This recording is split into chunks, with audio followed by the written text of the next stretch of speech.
ጤና ይስጥልኝ ወንድሞችና እህቶች። ባለፈው ክፍል 1 ላይ እግዚአብሔር በሰባኛው ትውልድ ዘመን እንደሚፈርድ ታውቃላችሁ ወይ በሚል ርዕስ ክፍል 1 አይተናል። ዛሬ ደግሞ ክፍል 2 እንቀጥላለን። ከዳንኤል ትንቢተ ዳንኤል ምዕራፍ 9 ቁጥር 23 እና 24 አነባለሁ። እኔም ገና ስናገር ስጸልይ በኃጢአቴና በሕዝቤም በእስራኤል ኃጢአት ስናዘዝ በአምላኬም በእግዚአብሔር ፊት ስለተቀደሰው ስለ አምላኬ ተራራ ስለምን ገናም በጸሎት ስናገር አስቀድሜ በራእይ አይቼው የነበረው ሰው ገብርኤል እነሆ እየበረረ መጣ። በማታ መስዋዕት ጊዜ ዳሰሰኝ፣ አስተማረኝም፣ ተናገረኝም። እንዲህም አለ፣ ዳንኤል ሆይ ጥበብንና ማስተዋልን እሰጥ ዘንድ አሁን መጥቻለሁ። አንተ እጅግ የተወደድህ ነህና በልመና መጀመሪያ ላይ ትእዛዝ ወጥቷል። እኔም እነግርህ ዘንድ መጥቻለሁ። አሁንም ነገሩን መርምር፣ ራእዩንም አስተውል። አመፅን ይጨርስ፣ ኃጢአትንም ይፈጽም፣ በደልንም ያስተሰርይ፣ የዘላለምንም ጽድቅ ያገባ፣ ራእይና ትንቢትን ያትም፣ ቅዱሰ ቅዱሳንንም ይቀባ ዘንድ በሕዝብህና በቅድስ ከተማ ላይ 70 ሱባኤ ተቀጥሯል። ስለዚህ እወቅ፣ አስተውልም። ኢየሩሳሌምን መጠገንና መስራት ትእዛዙ ከሚወጣበት ጀምሮ እስከ አለቃው እስከ መሲህ ድረስ 7 ሱባኤና 62 ሱባኤ ይሆናል ይላል። በሕዝብህ እና በቅድስት ከተማ ላይ 70 ሱባኤ ተቀጥሯል። ዳንኤል ላይ 7ኛ ሱባኤ ሲል እግዚአብሔር ስለ 7ኛው ትውልድ እየተናገረ እንዳልሆነ ግልጽ ነው። እዚህ ጋር የሚናገረው ስለ 7ኛው ሳምንት ነው። 70 ሱባኤ ሲል አንዱ ሱባኤ 7 ዓመትን ይወክላል። እዚህ ወደ 490 ዓመት ማለት ነው። እኔ እያልኩ ያለሁት 7ኛው ሱባኤን ዳንኤል ላይ የተናገረውን እግዚአብሔር 7ኛው ትውልድ ነው እያልኩ አይደለሁም። እያልኩ ያለሁት በዳንኤል 9:24 ላይ የተጠቀሰው 7ኛ ሱባኤ የሚፈጸመው በመጨረሻው ዘመን ነው። በዛም ዘመን ደግሞ የሚኖረው 7ኛው ትውልድ ነው እያልኩ ነው። ሁለቱ 7ኛው ሱባኤ የሚፈጸምበትና 7ኛው ትውልድ የሚገኝበት ዘመን አንድ ነው በማለት እንዳቆራኘሁት ተረዱልኝ። እግዚአብሔር የተናገረው ኢየሩሳሌምን መገንባት ከጀመረ ጀምሮ ማለት ከባቢሎን መልስ ማለት ነው። ከዛን ጊዜ ጀምሮ 70 ሱባኤ ተቀጥሯል። ይሄ በቂሮስ ስለታወጀው አዋጅ ለጊዜው አናነሳውም፣ እሱን እናልፈዋለን። ጊዜ የሚወስድ ነው። ዋና አጀንዳችንም ይሄ አይደለም። 7ኛው ሱባኤ ሲያልቅ ያኔ ነገር ሁሉ ያበቃል። ለምን? 7ኛው ትውልድ ዘመን የመጨረሻው ነው ብለናል።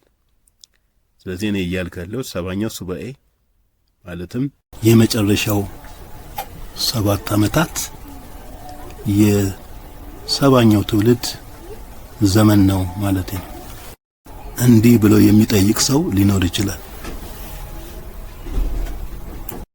እሺ 7ኛው ትውልድ የሚመጣው በ7ኛው ቀን ነው ብለሃል። 7ኛው ቀን ደግሞ 7ኛው ሺህ ነው ብለሃል። እሺ 7ኛው ሺህ የሚጀምረው በ7 ዓመቱ ነው ብለሃል። 7ኛው ሺህ የሚጀምረው በዳንኤል 7ኛ ሱባኤ የመጨረሻው 7ቱ ዓመታት መጀመሪያ ወይም መጨረሻ ሊሆን ይችላል። ግን እያልክ ያለው በ7ቱ ዘመን 7ኛው ሱባኤ 7 ዓመታት ፍርድ ይጀምራል፣ ይፈረዳል። ከዛስ ከ1000 ዓመት በኋላ ደግሞ የመጨረሻው ፍርድ ይሆናል ብለሃል። ታዲያ በዚህ በ1000 ዓመት የሚኖረው ህዝብ ስንተኛ ትውልድ ነው? 7ኛው ሱባኤ በዛ በ7ቱ ዓመት ካለ በ7ኛው ሱባኤ 7ቱ ዓመት ውስጥ የነበረው ትውልድ 7ኛ ትውልድ ከሆነ 1000 ዓመት የሚኖረው ስንተኛ ትውልድ ነው? ለዚህ ጥያቄ መልስ መመለስ ከባድ አይደለም። ኢየሱስ ክርስቶስ ዳግም ሲመጣ በምድር ላይ 2 አይነት ሰዎች ይኖራሉ። ክርስቶስን አምነው ያሉና ክርስቶስን የማያምኑ። ክርስቶስን የማያምኑ ይጠፋሉ፣ ሲመጣ ይጠፋሉ። ክርስቶስን አምነው በስጋ ያሉት ግን አይጠፉም። ከክርስቶስ ጋር ደግሞ ቀደም ብለው የሞቱ ወይም ደግሞ የተነጠቁ የትንሣኤ አካል ለብሰው ይመጣሉ። ስለዚህ አሁን በሺህ ዓመት ዘመን ሁለተኛ ትውልድ አለ ማለት ነው። በእግዚአብሔር የሚያምን አንድ ኢየሱስ ሲመጣ በስጋ የነበሩ ግን በሱ አምነው የነበሩና ሁለተኛ ከሱ ጋር አብረው የመጡ ቀደም ብለው የሞቱ ቀደም ብለው የተነጠቁና የትንሣኤ አካል የለበሱ እነዚህ በምድር ላይ ያሉት ግን አልለበሱም። ኢየሱስ ሲመጣ በስጋ የነበሩትና የዳኑት ሲመጣ አይለወጡም፣ እንዳሉ በስጋ ነው የሚቆዩት። እነዚህ በስጋ ያሉት ሰዎች በዚህ ሺህ ዓመት መንግስት ውስጥ ያገባሉ፣ ይወልዳሉ፣ ይዋለዳሉ። የስንተኛው ትውልድ ነው? ሰባኛው ትውልድ ነው። ለምን? ከሰባተኛው ዓመት ወይም ደግሞ ከሰባኛው ሱባኤ የቀጠለ ነው። ሌላ ትውልድ አይመጣም። የልጅ ልጆቻቸው ይወልዳሉ እኮ። ግን ምንድነው ይሄ ከሌላው ጊዜ የሚለየው? ሞት የለም። በሺህ ዓመት መንግስት ውስጥ የሚሞት ሰው የለም፣ ሞት የለም። ስለዚህ ኢየሱስ ሲመጣ 40 ዓመት የነበረው ሰው በመጨረሻ የፍርድ ዓመት ጊዜ 1040 ይሆናል ማለት ነው ዓመቱ። ሞት የለም። በዚህን ጊዜ መዋለድ ብቻ ነው። የጽድቅ መንግስት ነው ያለው። የሚገዛው ክርስቶስ ነው። ሰይጣን ታስሯል። ስለዚህ ፍጹምነት ነው ያለው። አይደለም። የሰው ልብ አለ። ሰው የሚባል ፍጡር አለ። ከነዚህ ከተወለዱት ሰዎች ውስጥ የማያምኑ አሉ በእግዚአብሔር። ዘካርያስ ምዕራፍ 14 ቁጥር 12 ጀምሮ አነባለሁ። ከዚያም ኢየሩሳሌምን ከወጓት አሕዛብ ከሞት የተረፉት ሁሉ ለንጉሱ ለእግዚአብሔር ጸባኦት ለመስገድና የዳስን በዓል ለማክበር በየዓመቱ ይወጣሉ። የምድር ሕዝብ ሁሉ ለንጉሱ ለእግዚአብሔር ጸባኦት ሊሰግዱ ወደ ኢየሩሳሌም የማይወጡ ከሆነ ዝናብ አያገኙም። የግብጽም ሰዎች ወደዚያ ሳይወጡ ቢቀሩ ዝናብ አያገኙም። እግዚአብሔር ወጥተው የዳስ በዓልን በማያከብሩ አሕዛብ ላይ የሚያደርሰውን መቅሰፍት በእነርሱም ላይ ያመጣል። የዳስን በዓል ወጥተው ለማያከብሩ ግብጻንና አሕዛብ ሁሉ የተወሰነው ቅጣት ነው። ከትንቢተ ኢሳይያስ ምዕራፍ 65 ቁጥር 20 ጀምሮ በአዲሱ ትርጉም አነባለሁ። ከእንግዲህም በዚያ ለጥቂት ጊዜ ብቻ በሕይወት የሚኖር ሕፃን ወይም እድሜ ያልጠገበ አሮጋዊ አይኖርም። 100 ዓመት የሞላው ሰው ቢሞት በአጭር እንደተቀጨ ይቆጠራል። አንድ ሰው 100 ዓመት ሳይሞላው ቢሞት እንደተቀሰፈ ይገመታል። ሰዎች ቤት ይሰራሉ፣ በውስጡም ይኖራሉ፣ ወይንን ይተክላሉ፣ ፍሬውንም ይበላሉ። ከእንግዲህም ለሌሎች መኖሪያ ቤት አይሰሩም፣ ወይም ሌላው እንዲበላው አይተክሉም። የሕዝቤ ዕድሜ እንደ ዛፍ ዕድሜ ይረዝማል። እኔ መረጥኳቸው፣ በእጃቸው ሥራ ለረጅም ዘመን ደስ ይላቸዋል። ድካማቸው በከንቱ አይቀርም፣ እድለቢስ ልጆችም አይወልዱም። እነርሱና ዘራቸው እግዚአብሔር የባረከው ሕዝብ ይሆናሉ። ገና ሳይጠሩ መልስላቸዋለሁ፣ ተናግረው ሳይጨርሱ ሰማቸዋለሁ። ተኩላና የበግ ጠቦት በአንድነት ይበላሉ። አንበሳ እንደ በሬ ሳር ይበላል። እባብ ትቢያ ይልሳል። በተቀደሰው ተራራይም ጉዳት አያደርሱም፣ ጥፋት አያመጡም ይላል እግዚአብሔር።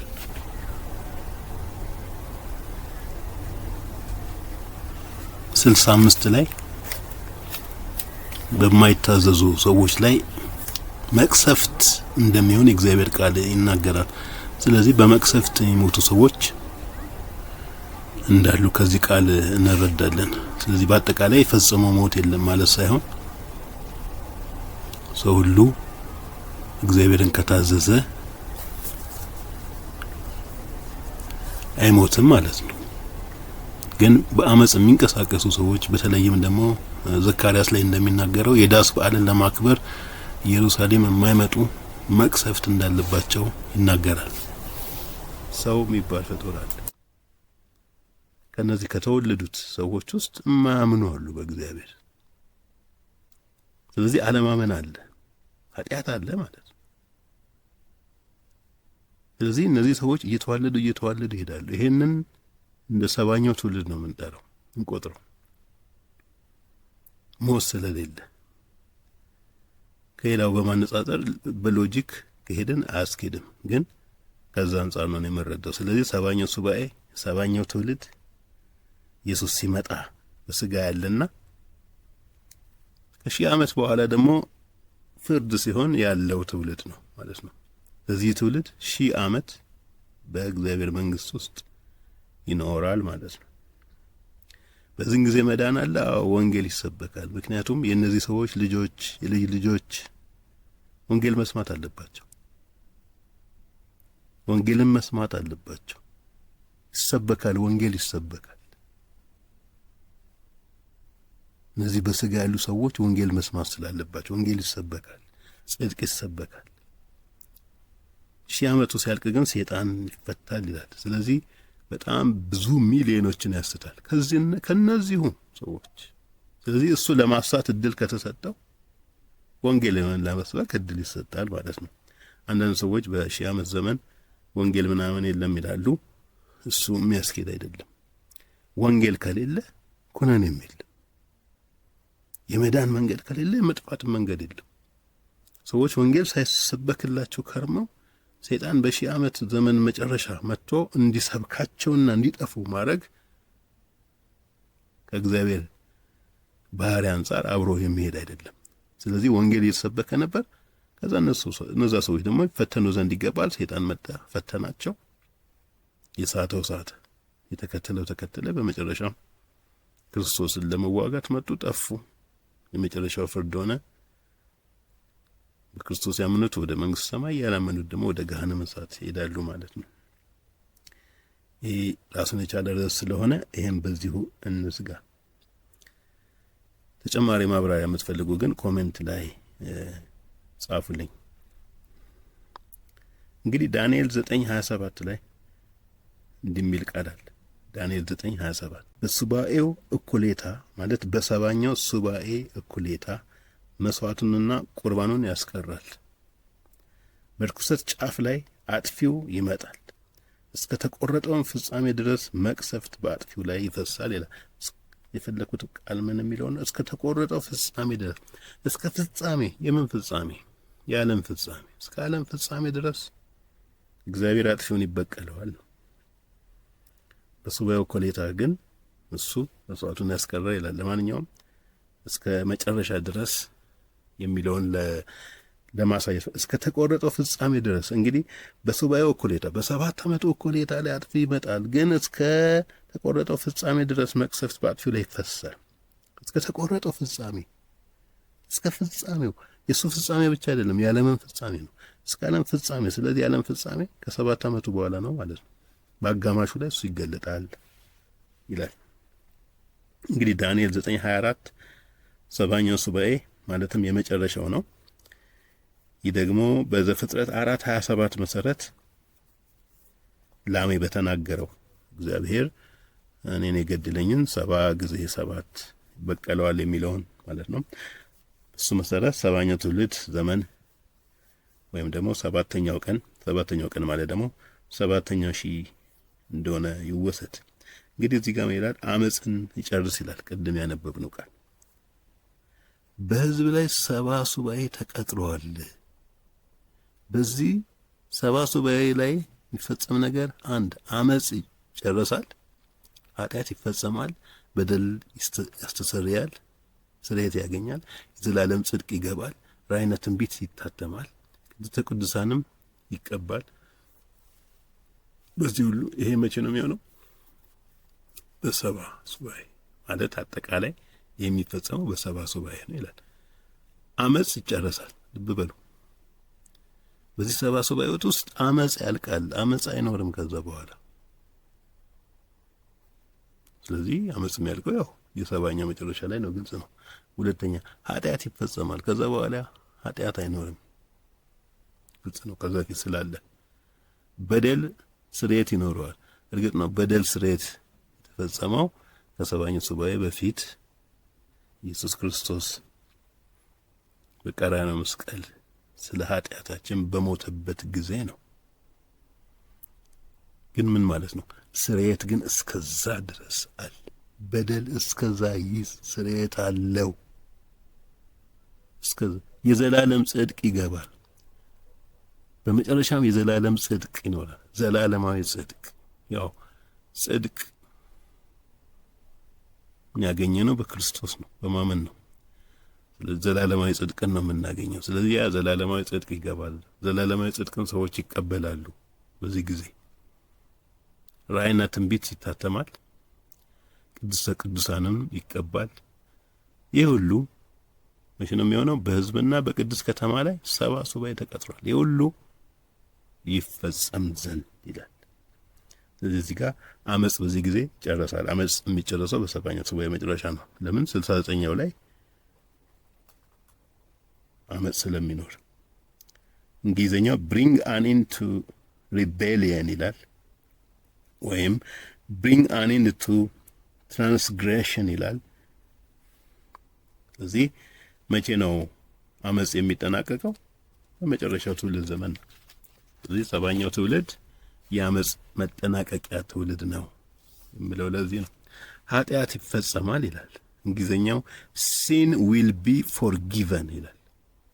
ኃጢአት መች ነው ፎርጊቨን የተደረገው? ኢየሱስ ክርስቶስ ስለ ኃጢአታችን ከሞተበት ጊዜ ጀምሮ ነው።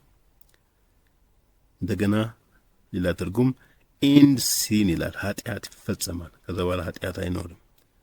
ኃጢአት ደግሞ የማይኖረው መቼ ነው? ሰባኛው ሱባኤ መጨረሻ ነው። እርግጥ ነው ሰባኛው ሱባኤ 7 ዓመቱ ነው። ስለዚህ በሰባኛው ትውልድ ማለት ነው። ሰባኛው ትውልድ ከ1000 ዓመት መጀመሪያ እስከ መጨረሻም አለ ማለት ነው። ግን ያ አይመለከተንም 1000 ዓመቱ። የኔ ትኩረት ምንድነው? በዛ በ7 ዓመቱ የሰባኛው ሱባኤ 7 ዓመቱ ላይ ያለው ትውልድ ሰባኛው ትውልድ ነው ያልኩ ነው። ስለ 1000 ዓመቱ አንገባበትም። እዚህ በዛ ጊዜ የምንኖረኛ ስለሆነን ያ ዘመን ይሄ ሊሆን ስለሚችል ምን እናድርግ እያልኩ ነው። በደሌን ያስተሰርያል ይላል። በደሌው የተሰረየው ኢየሱስ ክርስቶስ ከመጣ ጊዜ ጀምሮ ነው። ኢየሱስን ጴጥሮስ ምን አለው? ጌታ ሆይ ባልንጀራዬ ቢበድለኝ 7 ጊዜ ነው ይቅርም ብለው? እንደ ቃየል 7 ጊዜ ነው? ተገላቢጦሽ ቃየልን 7 ጊዜ ተበቀለው። 7 ጊዜ ነው ይቅር ምለው? 7 ትውልድ ነው ይቅር ምለው? ተቃራኒ ነው። አይ 7 ጊዜ 7 እንደ ላሜ ተቃራኒ ነው። የላሜ ትውልድ 7 ጊዜ በቀል መጥቶበታል። ግን 7 ትውልድ ይቀርባል። 7ው ከየት ጀምሮ ነው የሚቆጠረው? ያው ከአዳም ጀምሮ እንጂ ኢየሱስ ካለበት ዘመን ጀምሮ አይደለም። ከዛ ጀምሮ ምህረት ይደረጋል ነው። ታዲያ እንደዛ ከሆነ የሞቱ ሰዎች መች ምህረት አገኙ ኢየሱስ ሲመጣ የሚል ጥያቄ ካለ ይሄ ሰፋ ያለ ጉዳይ ስለሆነ ለጊዜው አልፈዋለሁ። የዘላለም ጽድቅ ያገባ ዘንድ ይላል። የዘላለም ጽድቅ ያው የጀመረው ቅድም ተነጋግረናል። ኢየሱስ በሞትና ትንሣኤው ነው የጀመረው። እንግዲህ ቅድስተ ቅዱሳንን ይቀባ ዘንድ ይላል።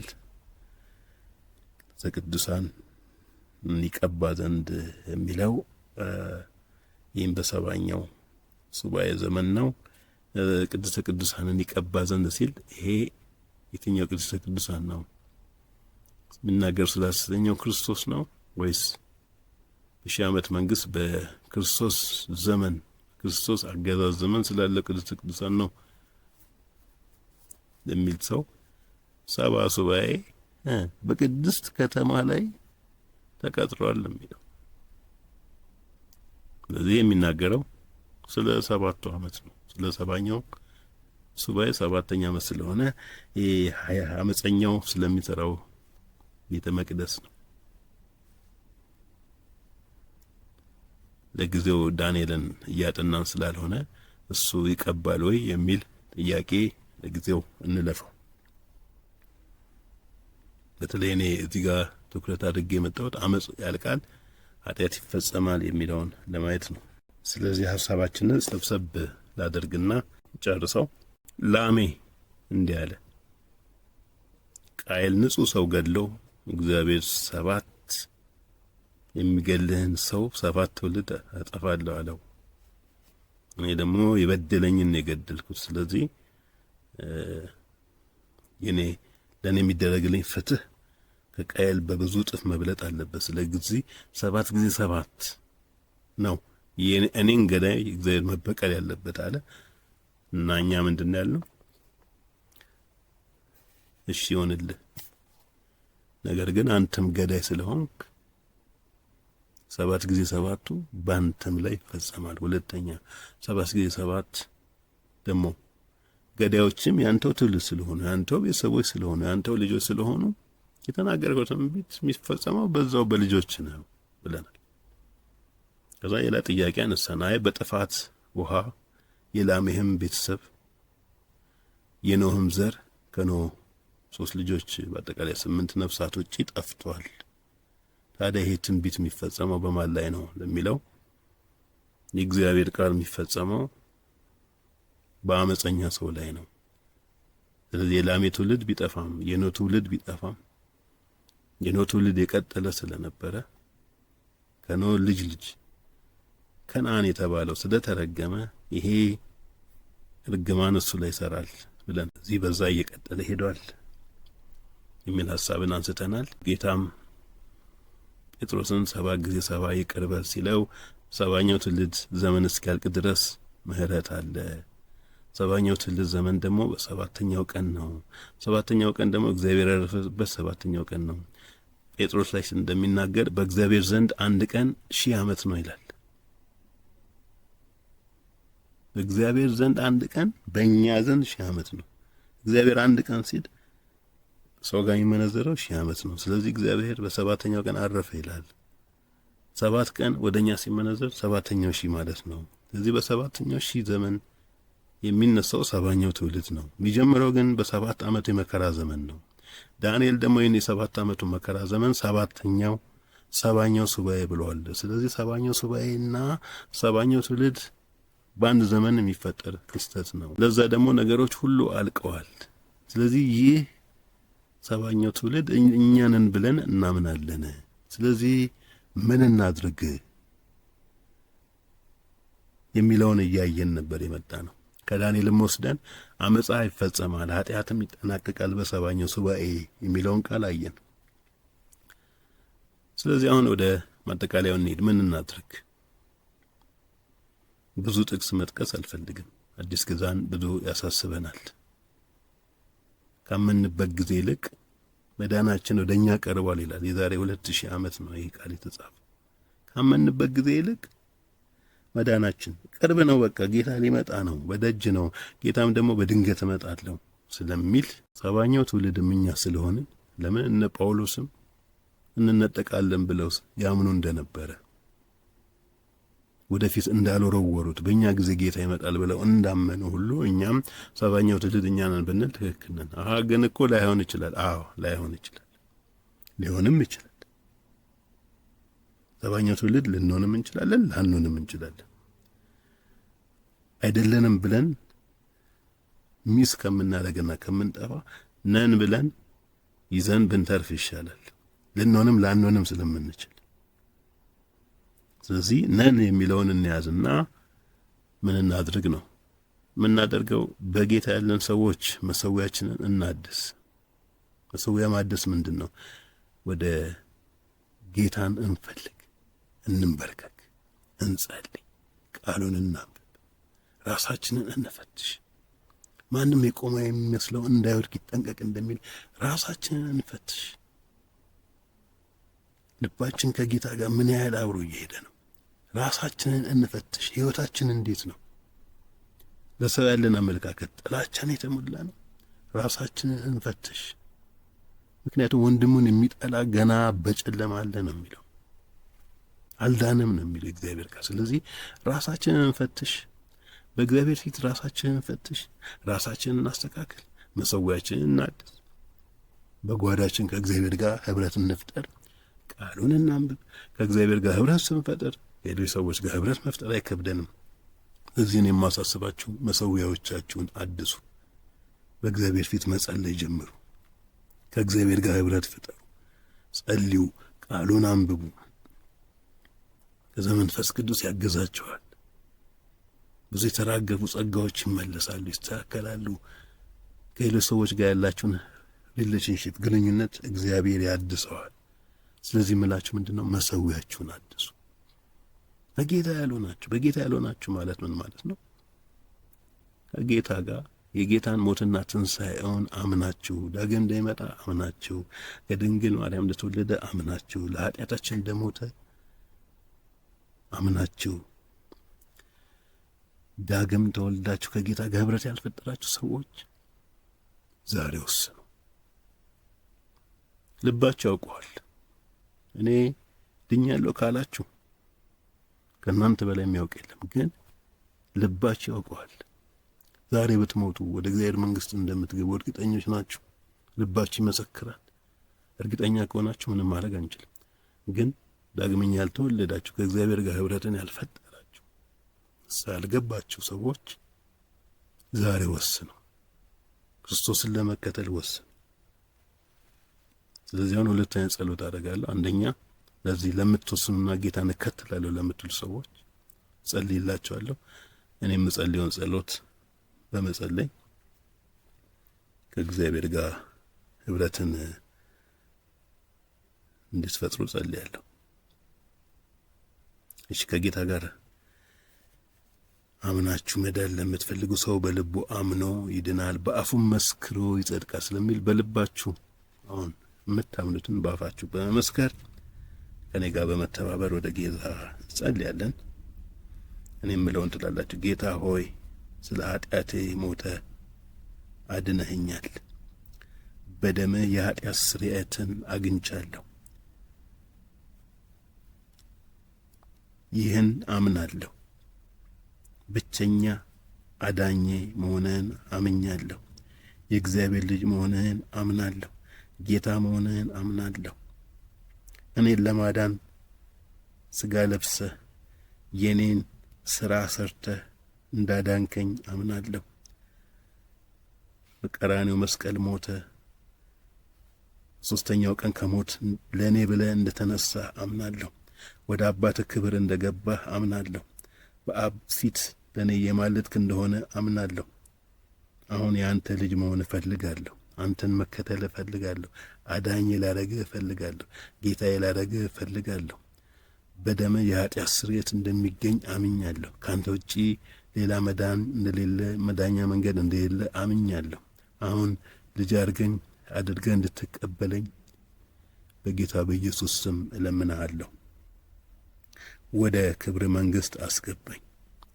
የራስህ አድርገኝ። ከአሁን ሰዓት ጀምሮ አዳኝና ጌታዬ ነህ። ከዚህ ሰዓት ጀምሮ በልቤ ተቀብያለሁ። የእግዚአብሔር ልጅ ሆኛለሁ። የኃጢአት ስርየትን አግኝቻለሁ። በቀሪው ዘመኔ ዕለት ዕለት አንተን እንድመስል የተትረፈረፈ ጸጋ አሁን ያግኘኝ። በሕይወት ዘመኔ ሁሉ ዕለት ዕለት እንድከተልህ የተትረፈረፈ ጸጋ አሁን ያግኘኝ። በመንፈስ ቅዱስ ሙላኝ። በጌታ በኢየሱስ ክርስቶስ ስም አሜን። አምናችሁ ደግሞ መሠዊያችሁን ያፈረሳችሁ እንዲሁም ደግሞ ለሌሎች ለሚያማችሁ የተለያየ ሁኔታ ውስጥ ላላችሁ ደግሞ ለእናንተ ጸልይላችኋለሁ።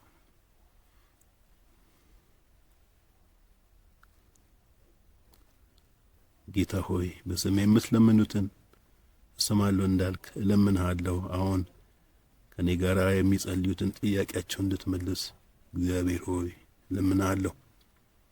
ጌታ ሆይ ያዘኑትን አጽናናቸው። ልባቸው የተሰበረውን ጌታ ሆይ ያዘኑትን አጽናናቸው። ልባቸው የተሰበረውን ሐዘኑን አውጣና በተስፋ ሙላቸው። ለታመሙ ፈውስ ይሁን። የሕመሙን ኃይል ታነሳው እለምንሃለሁ። ጸጋ ይትረፍረፍላቸው። የሚበሉት ለሌላቸው የሚበሉትን ስጣቸው። የሚለብሱት ለሌላቸው የሚለብሱትን ስጣቸው። ርኅራኄ ለሚያስፈልጋቸው ራራላቸው። መስራት ለሚችሉ ስራ ስጣቸው። መስራት ለማይችሉ ጌታ ሆይ የሚራሩላቸውን ሰዎች አዘጋጅላቸው። ግራ ለተጋቡ ልብ የሚያሳርፍ መልስን ስጣቸው። ብቸኛ ለሆኑ ያንተ አብሮነት ይታወቃቸው። ከቤት ለሸሹና ለደከመው እግዚአብሔር ሆይ ሌላ እድል ስጣቸው። የልጅን ፍቅር አብራላቸው። ያንተ ፍቅር በልባቸው ይፍሰስና ይረፉ። የሕዝብን ጥያቄ እንድትመልስ እለምናለሁ ጌታ ሆይ። ጥያቄ ላላቸው ጥያቄያቸው መልስ ስጣቸው። በጌታ በኢየሱስ ክርስቶስ ስም እለምናለሁ። በሁለት ክፍል የተዘጋጀው ትምህርት እዚህ ላይ ያበቃል። በትምህርታችን መጀመሪያ ላይ ስለ ትምህርት አቀራረብ በትምህርቱ መጨረሻ ላይ ሀሳብ እሰጣለሁ ብያለሁ። የኔ የትምህርት አቀራረብ ምንድነው? ብዙ ጊዜ ያልተለመዱና ጭራሽም የማይነሱ ርዕሶችን በማንሳት ከእግዚአብሔር ቃል በእነዛ ርዕሶች ላይ ማስተማር ላይ አተኩራለሁ። በተጨማሪም ደግሞ ከእናንተ በብዛት ሀሳብና ኮሜንት ከመጣ በአንድ የእግዚአብሔር ቃል መጽሐፍ ላይ ለምሳሌ ዘፍጥረት ሊሆን ይችላል፣ ኤፌሶን ላይ ጠለቅ ያለ ትምህርት ቃል በቃል ጥቅስ በጥቅስ ቁጥር በቁጥር ማስተማርም ጎታለኝ። ስለዚህ ከእናንተ ሀሳብ ሲመጣ እናደርጋለሁ። እስከዛ ድረስ ግን እግዚአብሔር ቃል ያልተለመዱ ርዕሶችን በመምረጥ በእነዛ ርዕሶች ላይ ሰፋ ያለ ሀሳብን በመስጠት እቀጥላለሁ። እንግዲህ ትምህርቱን ከወደዳችሁት ሰብስክራይብ በማድረግ ሼር በማድረግ እንዲሁም ደግሞ ላይክ በማድረግ አገልግሎቱን እንድትደግፉ እናበረታታለን። እንግዲህ ሰብስክራይብ አድርጉ፣ ሼር አድርጉ ለሌሎች፣ እንዲሁም ላይክ ብታደርጉ በትህትና እንጠይቃችኋለን።